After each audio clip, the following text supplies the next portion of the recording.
नमस्कार दोस्तों, आपका स्वागत है यूट्यूब चैनल मंडी भाव। और आज मैं दिनेश चंद पाटीदार और दोस्तों प्याज के बारे में बात करेंगे और पूरे ही प्याज का विश्लेषण। दोस्तों तो पाकिस्तान को सबसे ज़्यादा फायदा हुआ है इस वर्ष दोस्तों, क्योंकि वो भारत से कम कीमत पर प्याज की पेशकश कर रहा है। तो पिछले साल सितंबर में केंद्र द्वारा निर्यात पर प्रतिबंध लगाने और दिसंबर 2019 में भारतीय प्याज के प्रारंभिक खरीदारों के आदेश देने से हिचकिचाते हुए जुलाई की शुरुआत में प्याज की कीमतों में लगभग 10% की गिरावट आई है। तो विदेशों में हमारे खरीदार प्याज के लिए ऑर्डर नहीं दे रहे हैं, जो पिछले साल सितंबर के आसपास और एक साल पहले लगाए गए प्रतिबंध केंद्र की ओर इशारा करते हैं।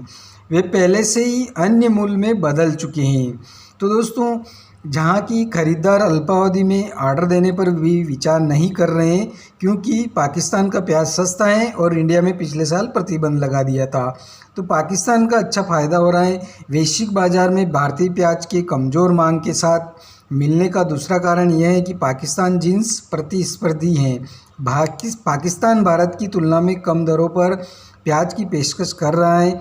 इससे हमारे निर्यात को धीमा कर दिया है। तो दोस्तों भारतीय प्याज जो है वो गुणवत्ता के आधार पर 320 से $350 के बीच में, यानी कि 23,800 रुपये से लगा करके 26,050 प्रति टन फ्री ऑन बोर्ड पर उद्धृत किया जा रहा है।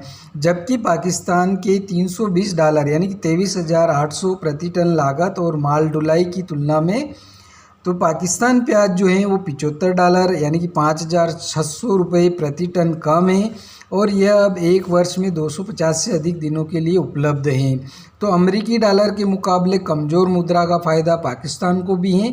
इससे पड़ोसी देश का प्याज डॉलर के लिहाज से सस्ता हो जाता है। तो दोस्तों जो प्याज की हैं उसमें भुगतान की भी कुछ समस्याएं आ रही हैं इंडिया के अंदर, तो उसकी रिपोर्ट भी देखते हैं दोस्तों। तो एग्री कमोडिटी एक्सपोर्ट एसोसिएशन के अध्यक्ष एम मदन प्रकाश ने बताया कि दोस्तों भुगतान की समस्या और कोविड महामारी के कारण श्रीलंका और मलेशिया जैसे देशों में प्याज का निर्यात धीमा हो गया है। हालांकि बल्ब के 125 कंटेनर हाल ही में भारत से कोलंबो गए थे, लेकिन खरीदारों को भुगतान करने में समस्या का सामना करना पड़ा, क्योंकि श्रीलंका विदेशी मुद्रा संकट का सामना कर रहा है और मलेशिया ने उसे देश में कोविड प्रतिबंध के कारण अपनी खरीद में भी कटौती कर दी है। तो जहां तक कि प्याज की कीमतें अगले महीने दबाव में भी आ सकती हैं, क्योंकि प्याज की नई फसल कर्नाटक से बाज़ारों में आएगी। तो नई फसल की आवक 2 से 3 सप्ताह में शुरू हो जाएगी। तो दोहराने की स्थिति संभव नहीं है। इस साल हम 2019 और 2020 में अनुभव की गई स्थिति का सामना नहीं कर सकते। तो महाराष्ट्र के बढ़ते क्षेत्रों में हमारी अच्छी बारिश हुई है और सितंबर में खरीफ प्याज की शुरुआती आवक शुरू हो सकती है। अक्टूबर तक आवक पूरे जोरों पर हो सकती है। और इसके साथ ही जो इस साल घरेलू बाज़ार में कीमतें भी स्थिर रही हैं। तो बाज़ार में 200 रुपये या 300 रुपये प्रति क्विंटल की बढ़ोतरी हुई है। तो वर्तमान में कमोडिटी के लिए एशिया के सबसे बड़े लासलगांव एपीएमसी में सुपर क्वालिटी का प्याज महीने की शुरुआत में 2200 रुपये के मुकाबले लगभग 2000 रुपये प्रति क्विंटल हैं। तो ऐसा ही दोस्तों गुरुवार को जो एपीएमसी में उचित औसत गुणवत्ता प्याज का मॉडल मूल्य जो 1720 रुपये की तुलना में 1590 रुपये प्रति क्विंटल था। तो प्रतिद्वंदियों ने बताया कि फसल का रकबा पिछले साल इसी समय के दौरान लासल गांव में अक्सर पूछे जाने वाले जो कीमतें 750 रुपये से नीचे थी। तो उपभोक्ता मामलों के मंत्रालय के अनुसार जो गुरुवार को खुदरा बाज़ारों में प्याज जो पिछले साल अक्टूबर में 100 रुपये प्रति किलोग्राम से ऊपर था। तो नई दिल्ली में 35 रुपये और मुंबई में 28 रुपये रहा है। तो भारत के लगातार प्याज निर्यात प्रतिबंध के परिणाम स्वरूप पाकिस्तान, ईरान, इराक और तुर्की जैसे प्रतिस्पर्धी देशों ने फसल के तहत क्षेत्र में वृद्धि की है। तो निर्यात पर अचानक प्रतिबंध लगाने की केंद्र की तंदर्प जो नीति शिपमेंट में बाधा उत्पन्न कर रही है। एचसीई के शाह ने ये बात कही है। तो सुवर्णा जगताप ने कहा कि आवक आधी होने के बावजूद प्याज की कीमतों में कोई तेज़ी नहीं दिख रही है।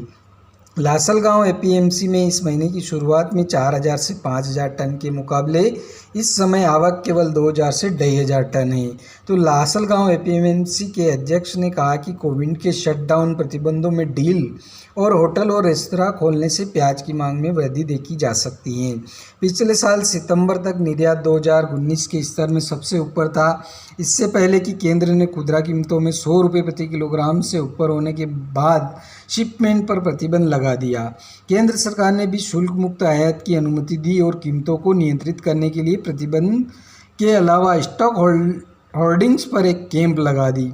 अगस्त में और फिर पिछले साल अक्टूबर में बेमौसम बारिश से फसल प्रभावित होने के बाद कीमतें बढ़ी, लेकिन उच्च कीमतों ने उत्पादकों को अधिक प्याज के पौधे लगाने के लिए प्रोत्साहित भी किया।